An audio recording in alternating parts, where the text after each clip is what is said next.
বিষয়টা খুব সহজ, কোনো চাপের বিষয় নেই। বিষয়টা হচ্ছে পাড়ায় ঢুকলে ঠ্যাং খোড়া করে দেবো বলেছে পাড়ার দাদারা, পাড়ায় ঢুকলে ঠ্যাং খোড়া করে দেবো বলেছে পাড়ার দাদারা, পাড়ামুখো হচ্ছি না তাই ইসিআই আমার সুরক্ষা চায়, ইসিআই আমার সুরক্ষা চায়।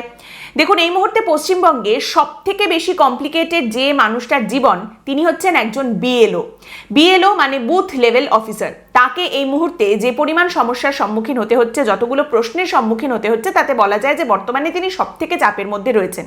এই বিএলওরা হচ্ছেন সেই ব্যক্তিরা যারা এই মুহূর্তে প্রশাসনিক প্যাদানি, বেধড়ক পিটুনি, রাজনৈতিক শাসানি, এই সমস্ত কিছুর ভয় থেকে একটু নিষ্কৃতি চাইছেন।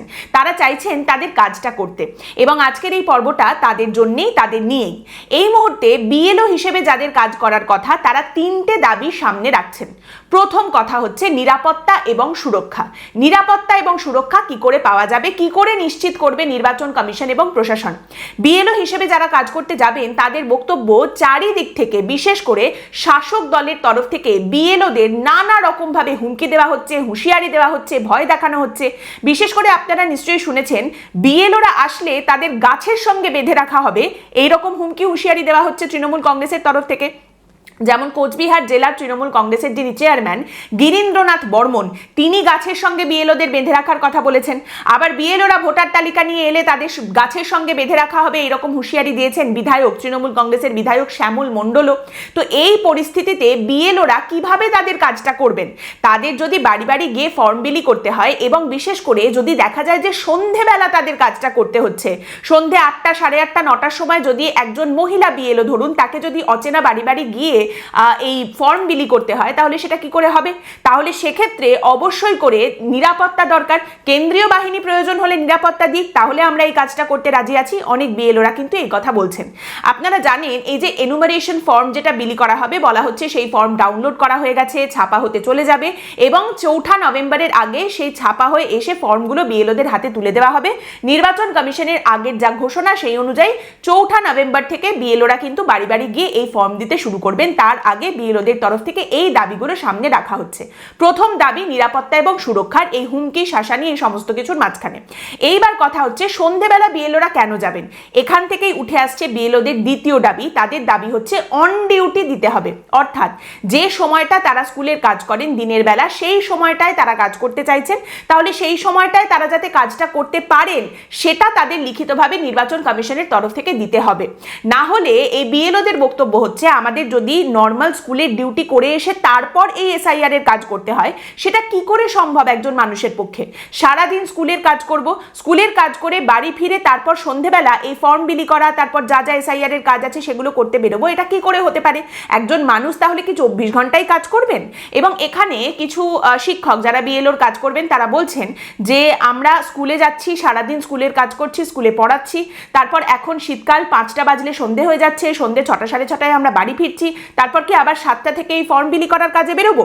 এবং সেখানেই একজন মহিলা যখন বিএলওর কাজ করছেন, বাড়ি বাড়ি ফর্ম দিতে যাচ্ছেন, অচেনা কোনো লোকের বাড়িতে সন্ধেবেলা 7:30, 8টা, 8:30টায় যে তিনি যাবেন, তার নিরাপত্তাকে নিশ্চিত করবে। সেখানে তাহলে কেন্দ্রীয় বাহিনী দিয়ে কি তাদের যাওয়ার কথাটা বলা হবে? শিক্ষকরা তারই সঙ্গে আরো একটি কথা বলছেন যে স্কুল অথরিটির তরফ থেকে পরিষ্কার জানানো হয়েছে যে আপনারা এসআইআর এর কাজ করুন আর যাই করুন, এসআইআর এর কাজ করার জন্য যদি স্কুলে না আসেন, তাহলে কিন্তু আপনাদের অনুপস্থিতি দেখানো হবে। একজন শিক্ষিকা, তিনি বলছেন যে আমার এদিকে ছুটি শেষ হয়ে গেছে, এখন মেডিকেল লিভ নিতে হবে আমাকে, মেডিকেল লিভ নিয়ে আমি কেন এই কাজ করব? এই কাজটা করার জন্য আমার তো এই বন্দোবস্ত করে দেওয়ার কথা প্রশাসনের। স্কুলের অথরিটি বলছে আমরা কোনো দায়িত্ব নেব না, নির্বাচন কমিশন বলছে আমরা লিখিত অন ডিউটি আপনাদের দিতে পারবো না, তাহলে আমরা কাজটা করব কখন? 24 ঘন্টা কাজ করা তো একজনের পক্ষে সম্ভব নয়। এর আবার উল্টো দিকটাও রয়েছে, যেখানে অনেকেই বলছেন যে টিচাররা যদি 1 মাসের জন্য এসআইআর এর কাজ করতে স্কুল থেকে ছুটি নিয়ে চলে যান, তাহলে স্কুলগুলো কি করে চলবে? পশ্চিমবঙ্গ সরকারের যে স্কুলগুলো রয়েছে, যে সরকারি বিদ্যালয়গুলি রয়েছে, সেগুলোর কি এই ক্ষমতা রয়েছে যে এতজন শিক্ষক তারা ছুটিতে চলে যাবেন এসআইআর এর কাজ করতে 1 মাসের জন্য, তারপরেও স্কুলগুলো খুব ভালো করে চলে যাবে? সেই অবস্থা তো নেই। পশ্চিমবঙ্গ সরকারের অলরেডি ম্যান পাওয়ার শর্টেজ চলছে, তাহলে 1 মাসের জন্য স্কুলের সমস্ত কাজকর্ম বন্ধ হয়ে যাবে? স্কুলগুলো একদম 1 মাসের জন্য কিছু ছুটি দিয়ে দেওয়া হবে? তাহলে অনেক শিক্ষক শিক্ষিকা কিন্তু একথাও বলছেন যে ডিসেম্বর মাসে পরীক্ষাও রয়েছে, তাহলে আমাদের কি পরীক্ষার কাজ এবং এসআইআর এর কাজ দুটো একসঙ্গে করতে হবে? সেটা আমরা কি করে করব? আবার উল্টো দিকের প্রশ্ন, যদি ডিসেম্বর মাসে পরীক্ষাই থাকে এবং শিক্ষক শিক্ষিকারা যদি এক মাসের জন্য ছুটিতে চলে যান, তাহলে সেই পরীক্ষাগুলো কি করে হবে? তাহলে এবার উপায়টা কি? यही তো সওয়াল হ্যায় আর यही पे তো বওয়াল হ্যায়। ওই যে অনেকে আছেন না যারা বলছেন যে আরে এটা তো ভীষণ রকম দরকার, দেশের জন্য দরকার, আমাদের দেশের নিরাপত্তা, দেশের সুরক্ষা, এটা করতেই হবে, উল্টে দেবো, হ্যান করে দেবো, ত্যান করে দেবো, তাদের মনে হয় নিয়ে এসে এখানে রিক্রুট করা দরকার যে আপনারা প্রক্সি দিয়ে তাহলে কাজ করে দিন। না হলে শিক্ষকদের এই প্রশ্নটা একদিক দিয়ে অত্যন্ত ভ্যালিড এবং ফেয়ার যে আমরা কাজটা করব কখন? 8 ঘন্টা ডিউটি করে বাড়ি পৌঁছাতেই যাদের স্কুল থেকে বাড়ির দূরত্বটা অনেক বেশি, বাড়ি পৌঁছাতে 7টা 7:30 বেজে যাচ্ছে, তাহলে তারা এই ফর্ম বিলি করা, ফর্ম সংগ্রহ করা, এগুলোর জন্য বেরোবেন কখন, কতক্ষণ কাজ করবেন, কি করে সম্পূর্ণ করবেন? এর মধ্যে আবার বিএলওর ডিউটি করছেন এমন অনেকের নাম সামনে উঠে এসেছে যারা নাকি তৃণমূল কংগ্রেস পার্টিটা করেন বা তৃণমূল কংগ্রেস পার্টির সমর্থক, তাও আবার লুকিয়ে লুকিয়ে ভেতরে ভেতরে নয়, একেবারে খুল্লা।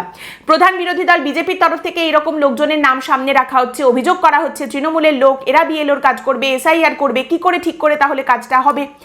এবং তারই সঙ্গে আরেক দিকে আবার এইরকম একজন বিএলওকেও দেখতে পাওয়া যাচ্ছে যিনি নিজের এলাকায় টোটো ভাড়া করে মাইক নিয়ে টোটোয় ঘুরে ঘুরে নিজের এলাকাতে প্রচার করছেন যে এসআইআর কত খারাপ একটা জিনিস, এসআইআর হলেই কিন্তু এনআরসি হয়ে যাবে, এই বলে তিনি প্রচার করছেন। এবং এই ব্যক্তি বিএলওর কাজ করবেন, তিনি এসআইআর এর ফর্ম বিলি করবেন, সংগ্রহ করবেন, এসআইআর এর কাজকর্ম করবেন। কি করে তাহলে সেই কাজ সঠিকভাবে হবে? এবার এই ধরনের বিএলওদের ক্ষেত্রে ক্রস চেক করার জন্য প্রধান বিরোধী দল বিজেপির বিএলএ বা বুথ লেভেল এজেন্ট দেওয়ার কথা, কিন্তু বিজেপির আবার পশ্চিমবঙ্গে সেই সাংগঠনিক শক্তি নেই যে প্রতিটা জায়গায় বিজেপি বুথ লেভেল এজেন্ট দিতে পারবে। তাহলে বিজেপি কি করছে? বিজেপির তরফ থেকে একটি দাওয়াই বের করা হয়েছে। কি দাওয়াই? শাসানি দাওয়াই। একদিকে তৃণমূল কংগ্রেসের শাসানি বিএলওদের ওপর, আরেকদিকে প্রধান বিরোধী দল বিজেপিরও একটি শাসানি সামনে এসেছে। বিরোধী দলনেতা শুভেন্দু অধিকারী তিনি একটি ফর্মুলা বাতলে দিয়েছেন। তিনি বলছেন বিহারে কিন্তু 52 জন বিএলও এখনো পর্যন্ত জেলে রয়েছেন। মনে রাখবেন সেই কথা, তারা কিন্তু এখনো জামিন পাননি। আপনাদের অর্থাৎ বিএলওদের উদ্দেশ্য করে শুভেন্দু অধিকারী বলছেন যে আপনাদের তৃণমূলের কথা শুনতে হবে না, বিজেপির কথাও শুনতে হবে না, শুধু নির্বাচন কমিশনের কথা শুনুন, কোনো দাদা দিদির কথা শুনে কোনো কাজ করতে যাবেন না, আর যদি সেসব করতে যান তাহলে কিন্তু আপনাদেরও জেলে ভরা হবে, পুলিশ আপনাদের গ্রেপ্তার করতে বাধ্য হবে। আর পুলিশ যদি বাধ্য না হয়, কোথায় গেলে পুলিশকে বাধ্য করা যেতে পারে, কোনটা করলে পুলিশকে বাধ্য করা যেতে পারে, একটি সর্বভারতীয় রাজনৈতিক দল হিসেবে আমরা কিন্তু সেখানেই যাব, আমরা সেটাই করব। আমরা আছি, তোমরা যাও, আমরা যাব, এই সমস্ত করে তো 2021, 24, 26 অনেক কিছুই কেটে গেল, এবং তারপর নিজের দলের লোকজনই দাগা খেয়ে বসে রয়েছেন। এখন বিএলওদের তোড়পে কতটা কি লাভ হবে সেটা তো দেখার বিষয়, যেখানে আরো বিশেষ করে শাসক দল তৃণমূল কংগ্রেস কিন্তু একেবারে ম্যান মার্কিং করার সিদ্ধান্ত নিয়ে নিয়েছে। সেই সমস্ত নির্দেশও চলে গেছে তৃণমূল কংগ্রেসের নেতাদের কাছে। জানা যাচ্ছে অভিষেক বন্দ্যোপাধ্যায় দলের 18,000 কর্মীর সঙ্গে ভার্চুয়াল বৈঠক করে নির্দেশ দিয়ে দিয়েছেন। তৃণমূল কংগ্রেসের অলরেডি সংগঠন এবং ম্যান পাওয়ার অনেক বেশি পশ্চিমবঙ্গে, সেখানে জানা যাচ্ছে অভিষেক বন্দ্যোপাধ্যায় তৃণমূল কংগ্রেস কর্মীদের এই নির্দেশ দিয়েছেন যে বিএলওরা এই যে এসআইআর এর কাজ করতে যাবেন, সারাক্ষণ তাদের সঙ্গে সঙ্গে দলের লোককে থাকতে হবে, তাদের উপর নজর রাখতে হবে। বিএলএ 2 দলের তরফ থেকে বুথ লেভেল এজেন্ট 2 হিসেবে যাদের মোতায়েন করা হয়েছে, তারা কিন্তু বিএলওদের উপরে নজর রাখবেন। বিএলওরা যখন যার বাড়িতে যাচ্ছেন সঙ্গে সঙ্গে এই বিএলএ 2দেরও যেতে হবে, সমস্ত কিছু তারা দেখতে থাকবেন যে এই বিএলওরা কি করছেন না করছেন। তারই সঙ্গে জানা যাচ্ছে অভিষেক বন্দ্যোপাধ্যায় এই নির্দেশও দিয়েছেন কর্মীদের যে যদি কোনো বিএলও সহযোগিতা না করে, সঠিকভাবে কাজ না করে, তাহলে তার নামটা তৃণমূল কংগ্রেসের ঊর্ধ্বতন নেতৃত্বের কাছে জানাতে হবে, এবং সেই নাম জানানো হলে রাজ্য স্তরের তরফ থেকে রাজ্য স্তরের নেতারা যারা রয়েছেন তারা তখন বিষয়টা দেখাশোনা করবেন।